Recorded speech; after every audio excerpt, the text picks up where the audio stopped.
Tem um vídeo do Nicolas Chupetinha Ferreira que está viralizando na internet. Aliás, milhares de visualizações. É assim, né? A fascistada adora esse moleque. Ah, é o próximo presidente. Tá eleito, é o próximo presidente. É o senador, vai ser eleito senador. Aquelas coisas que você já sabe como é, né? E é aquela coisa também, né? O pessoal gosta de ser enganado. Gosta que alguém vá mentir, dizer alguma baboseira que eles queiram ouvir, coisas assim. E hoje a gente vai ver o quanto esse sujeito é um vagabundo do mentiroso canalha. Isso aí é vagabundo pra valer mesmo, tá? Nas opiniões. E a gente vai colocar aqui o react a respeito disso. Sempre pedindo para você dar o like no vídeo e se inscrever no canal. Houve um problema conosco aqui, que só acontece com a gente, mas nós vamos resolver. Já está resolvido, aliás. Nós colocamos os links errados do nosso IBEST. Ou por algum momento o IBEST mandou para mim um link que não estava conseguindo chegar até as pessoas votarem. Então, mais do que nunca, eu preciso que você vote no nosso IBEST. Por favor. Porque nós perdemos aí uma dianteira, né? Perdemos. Então, vote no IBEST. Eu vou deixar aqui para você os links corretos para você votar no comentário fixado, tá bom? E fica até o final do vídeo para você acompanhar essa dica especial que a gente tem de renda extra aqui. Vamos à chupetinha! Você ficou desesperado, chutou o balde pro Brasil depois da indicação do Flávio Dino? Deixa eu te contar uma história. Ai, agora já vem a história. Vamos ver a história. Pouco tempo atrás, em 2016, esse aqui era o cenário da esquerda. Basicamente, a Dilma sofria impeachment e o PT perdia a presidência da República. Anos depois, o maior líder do PT, Lula, é preso em 2018. Passou 580 dias na prisão. E a esquerda ficava ali na frente da Polícia Federal fazendo vigília dia e noite. Vamos lá. Duas coisas importantes, né? Foi mostrado que o impeachment da Dilma foi, na verdade, um golpe. A Dilma está absolvida. Ela, na verdade, nem sequer perdeu os direitos políticos dela, porque o que aconteceu com a Dilma tinha acontecido com presidentes antes e com o Bolsonaro, caramba, com o Bolsonaro a coisa escalou, né? Os valores da tal pedalada fiscal da Dilma, na frente da pedalada do Bolsonaro, por exemplo, é uma coisa pornográfica, não tem nem comparação. E a prisão do Lula, nós sabemos agora, ela foi feita por um vagabundo, por um político criminoso, não é para um juiz, não foi para um juiz, não foi um juiz, foi um político que na época estava trabalhando como juiz, mas por procuradores igualmente vagabundos, todos de extrema direita.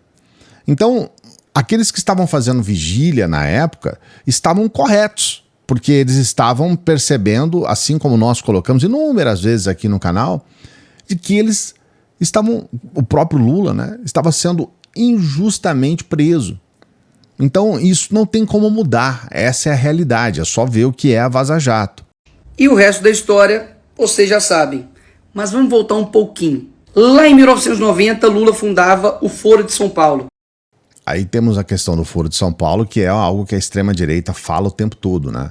Dá um valor assim absurdo para esse tal Foro de São Paulo, sendo que nós sabemos que isso também nada mais é do que uma ou outra reuniãozinha ali, que não tinha importância nenhuma, que não tinha valor algum do ponto de vista prático e objetivo, não era nada de extraordinário, mas as pessoas conseguiram fazer isso virar algo, uma teoria de conspiração, uma união de gente de esquerda. E o Foro de São Paulo, na verdade, do ponto de vista prático, ele não tinha poder nenhum. Aliás, as reuniões do Foro de São Paulo tinham divergência ali dentro, né? Porque cada um colocava uma fala, outro colocava outra fala, as falas eram divergentes, um não concordava com o outro, e as pessoas colocam o Foro de São Paulo como se fosse algo estonteante, né? Uma teoria de conspiração gigante. Mas, por exemplo, a Condor, né, que foi, aí sim, uma reunião prática, objetiva de Operação Condor, né, que foi a reunião de generais golpistas, isso eles não falam. E nós tivemos uma situação terrível aqui naquela época, né, com vários países dando golpe de Estado e colocando ditaduras militares aqui na nossa região, né, na América do Sul, principalmente. Uma organização que juntava a esquerda em toda a América Latina juntamente com Fidel Castro. E anos depois, voa lá.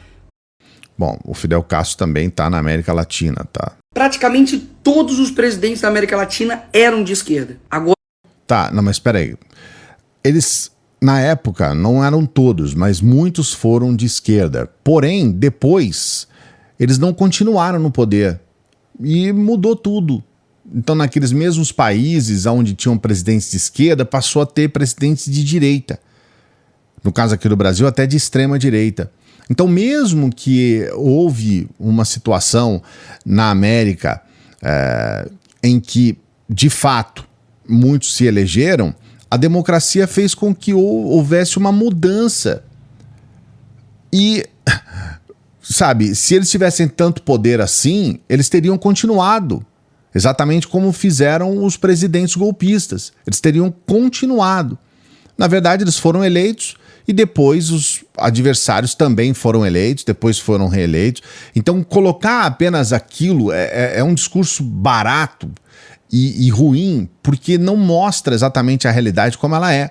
A realidade é que eles foram eleitos, depois eles perderam a eleição e assim ficou. Agora, como isso aconteceu? Dá uma olhada. Eu sou tão pessimista que eu acho difícil que mesmo que a gente fizesse a revolução hoje nesse país, depusesse o governo, a gente, para implantar esse socialismo, levaria quantos 30, 40, 50 anos para implantar num país de tantas coisas como o Brasil. Por isso, ninguém precisa ter tanto medo que não vai acontecer tão imediatamente. Tá? Nós precisamos plantar agora para colher daqui a alguns anos. Tá certíssimo. Esse é o objetivo. Ou seja, ele está falando sobre um processo democrático. E ele fala, mesmo que houvesse uma tomada de poder, que eles não fizeram, que não houve tomada de poder. Então ele fala, olha, por intermédio da democracia, é necessário um tempo para que as pessoas possam entender o que é o olhar para o social. É nisso que eu aposto e é para isso que eu trabalho. Esse cara, Lula, teve a paciência que você não tem. Opa, temos um elogio a Lula, então. Temos um elogio a ele. E eu não estou dizendo para ter uma paciência passiva, mas uma paciência ativa. Assim como ele disse, de entender que vai demorar, mas nós vamos chegar lá. Sim, esse é o Lula, cara. Gênio, entendeu? Ele sabia que dentro da democracia existe um processo que é o chamado processo democrático. Porque o Lula pode ter o defeito que for, e é muito defeito. Mas além da paciência, ele também tem a persistência. Opa, temos o segundo elogio, então. É persistente. Parabéns, Lula. Até o Chupetinha consegue reconhecer. O cara disputou as eleições presidenciais em 89 e perdeu. Disputou em 94 e perdeu. Disputou em 98 e perdeu. E só foi ganhar em 2002. O cara literalmente ficou 12 anos da vida dele tentando e perdendo. Exatamente, porque ele representava não só a ele próprio, ele representava uma ideia, ele representava um partido e ele era o candidato do partido. Então, na verdade, a proposta do PT era aquela que tinha que ser levada adiante e tá tudo certo com relação a isso. É diferente de outros partidos, de outros grupos políticos em que aquela pessoa não representa absolutamente nada. Ela tá lá como um espantalho qualquer que muda de acordo com a situação. É o que a gente vê. Se o PSDB tivesse um nome forte, esse nome forte teria tentado várias vezes, teria perdido ou ganho, mas teria sido aquele nome. Mas não, uma hora era o Serra, outra hora era o Fernando Henrique, outra hora era o Aécio Neves, e assim foi o tempo todo. E você acha que você pode perder uma batalha e simplesmente desistir? Tudo bem, mas daí você vai ter que admitir que você tem menos persistência do que o seu inimigo. Inimigo ou adversário? Não, deveria ser adversário, né? O inimigo, né? Não, ele é o adversário político, mas tudo bem, tá bom, tô gostando de ver você elogiar. Porque esse daqui nem sempre foi o Lula, tá? Esse daqui era o Lula. Só que daí o que ele fez? Se modificou completamente, chamou esse cara aqui, Duda Mendonça, o marqueteiro do Lula. E basicamente ele saiu daquele Lula sindicalista para o Lulinha paz e amor. O Lula continua sendo a mesma pessoa, cara. E a cada dia que passa a gente percebe que ele é a mesma pessoa, com seus defeitos e com suas virtudes. O Duda, ele adquiriu uma possibilidade de passar ao Lula uma forma de se comunicar. Somente isso, uma forma de se comunicar. O PT não alterou muito, não houve mudança de estatuto do PT, né? O que é o PT continua sendo. O que defendia o Lula continua defendendo. Então, assim, dizer que o Lula sindicalista era uma pessoa, o Lula hoje é outra pessoa, isso não é verdade. Né? É claro, o Lula hoje é um sujeito que está no seu terceiro mandato, o sindicalista era uma outra pessoa nesse sentido. Ou seja, ele persistiu, foi paciente, se modificou até chegar ao poder, pela terceira vez agora. A esquerda está há muitos anos não somente tentando ganhar eleições, mas ela está ganhando praticamente tudo, os âmbitos culturais, literários, o judiciário, os professores, os ativistas, basicamente todo mundo. Os caras batem até palma pro sol se precisar. Não é bem assim não. Na verdade, existe direita em todos esses segmentos que você falou. Em todos eles. Sempre existiu e sempre existirá. E o fato do Lula estar no terceiro mandato não foi por causa do Duda Mendonça. No primeiro mandato do Lula, ele teve uma aprovação que cresceu, que chegou a quase 90%, 87% no segundo mandato. Então, além de se eleger, ele teve que, obviamente, trabalhar. Então, o resultado do que aconteceu hoje é um resultado de um trabalho. O Lula trabalhou e apresentou algo, ele entregou algo para a população. Então, não é só uma questão de como ele vai se portar, o que ele vai falar. Não, ele entregou, ele colocou para a população uma possibilidade de trazer algo voltado para o mais pobre, algo que pudesse pensar pelo menos uma vez ao longo da história do país em pessoas desassistidas. Então, ele entregou resultado. Isso não tem nada a ver com Duda Mendonça, e atribuir isso a uma mudança do Lulinha Paz e Amor pensar que um processo eleitoral pode atuar em todo o governo, né, em todos os 8 anos, por exemplo, do Lula. E isso, obviamente, está muito longe de ser uma realidade. E por falar nisso, reconhecer esse cara aqui? Pois é, Flávio Dino. Meu amigo, o Flávio Dino tá com o Lula desde quando o Dino era magro. Essa foto aqui é de 89. E 34 anos depois, esse cara se torna ministro do STF. Mas você acha que você vai mudar o Brasil em 4 anos. Tá bom. Você conhece essa moça aqui? Pois é a Dilma. A Dilma, bicho. A Dilma, que antes assaltava banco, agora virou, sabe o quê? Presidente do Banco do BRICS. A Dilma não assaltava banco, tá? Mas eles gostam de falar isso, eles gostam de mentir. É um gosto por mentir. Eles têm um gosto enorme em mentir. Mas se ela é presidente do BRICS, ela poderia inclusive ser rejeitada pelo próprio BRICS. O BRICS não é só o Brasil. Tá? Então, se ela está nessa posição, eu acredito que seja por merecimento. Inclusive agora, a Dilma fez uma ação de apoio ao Rio Grande do Sul que eu não sei se fosse alguém bolsonarista faria a mesma coisa.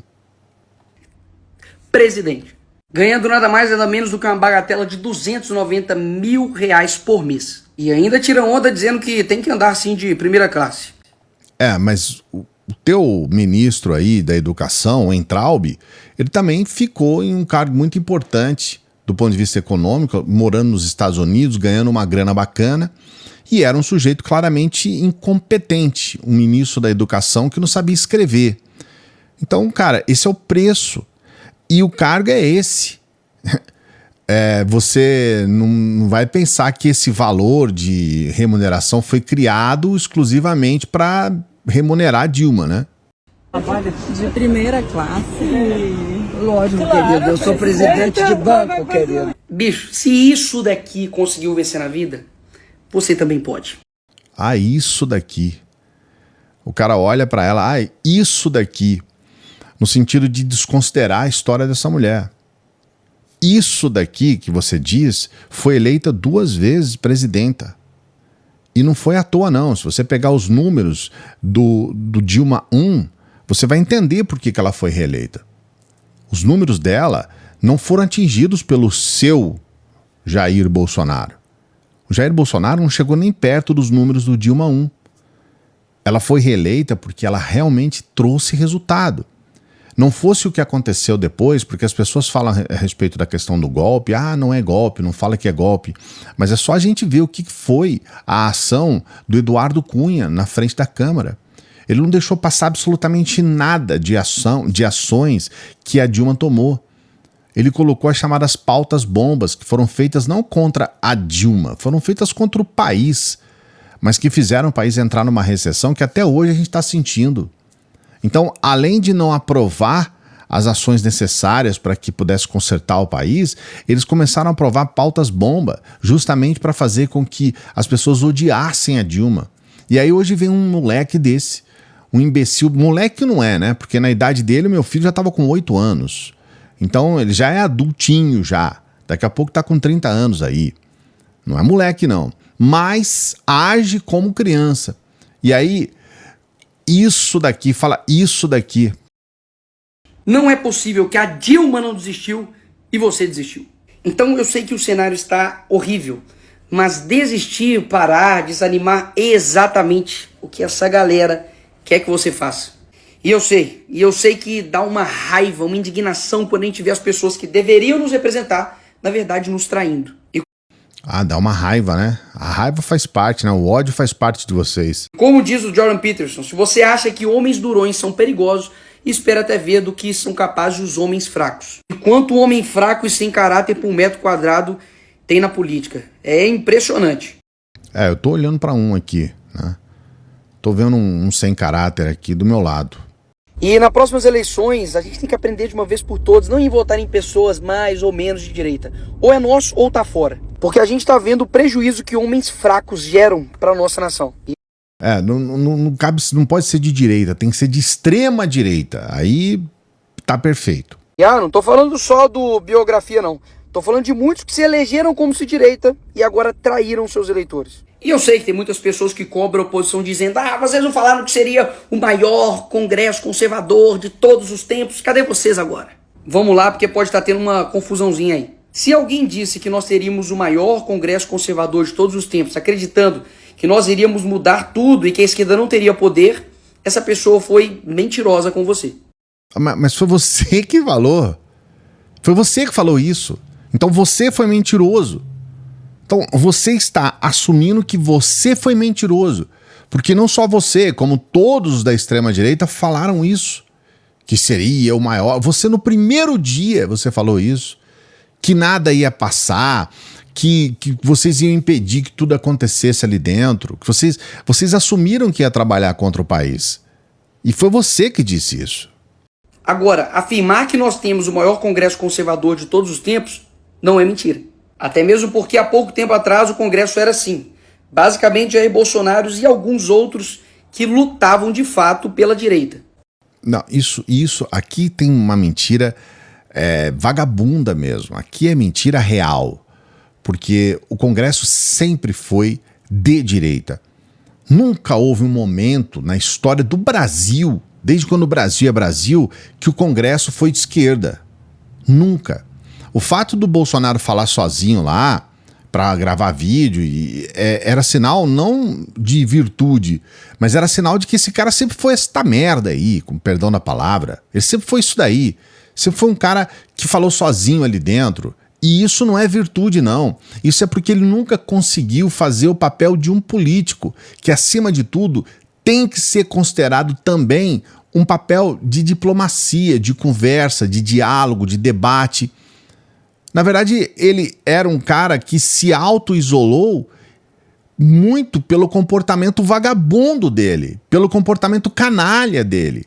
Porque ele era um sujeito que simplesmente não entendia os processos. Mesmo assim, durante muito tempo ele votou com o PT. Ele assumiu na Câmara, sozinho lá, ele assumiu que tinha votado no Lula. Então, assim, ele estava sozinho e muitas vezes ficou sozinho porque ele era incompetente, inconsequente e totalmente despreparado. Esse é o motivo. Ou seja, se temos hoje, digamos, 50 deputados de fato conservadores de direita na Câmara... Não, 50 extremistas.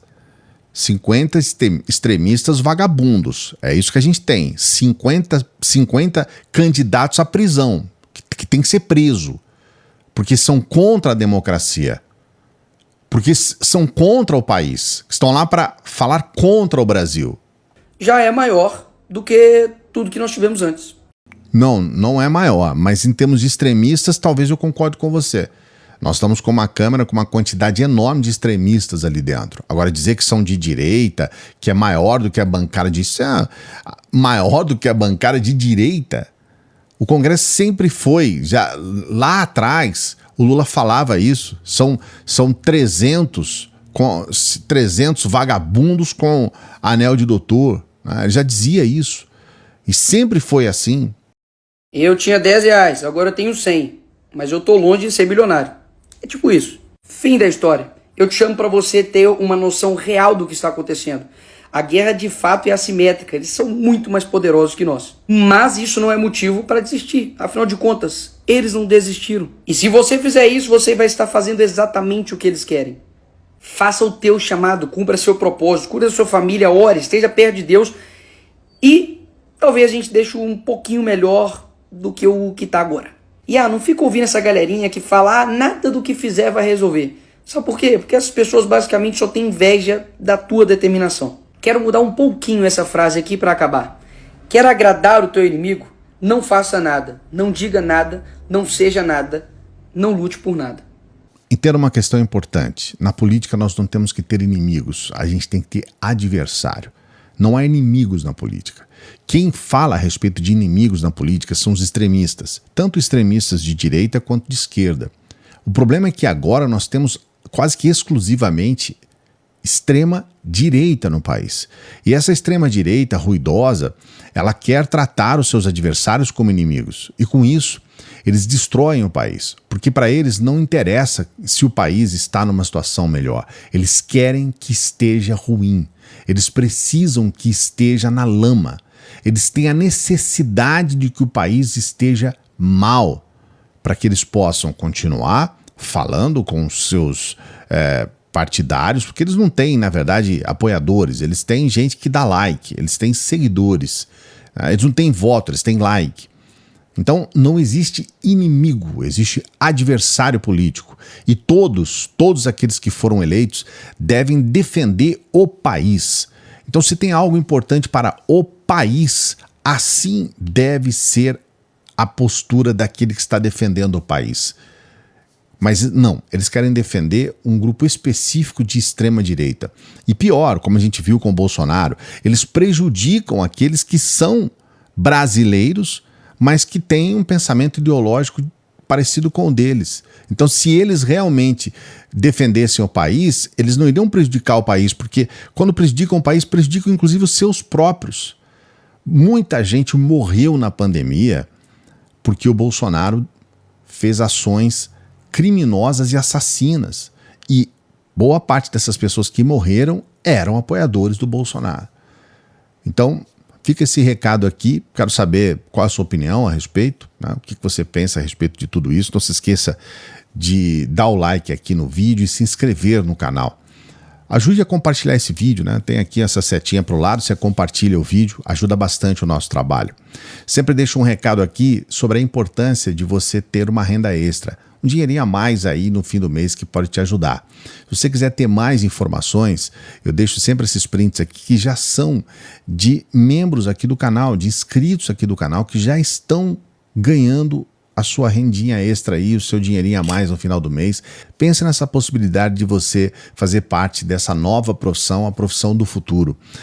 Entre aqui no primeiro comentário fixado, você já vai interagir direto com o nosso WhatsApp e a gente vai conversar por ali, tá bom?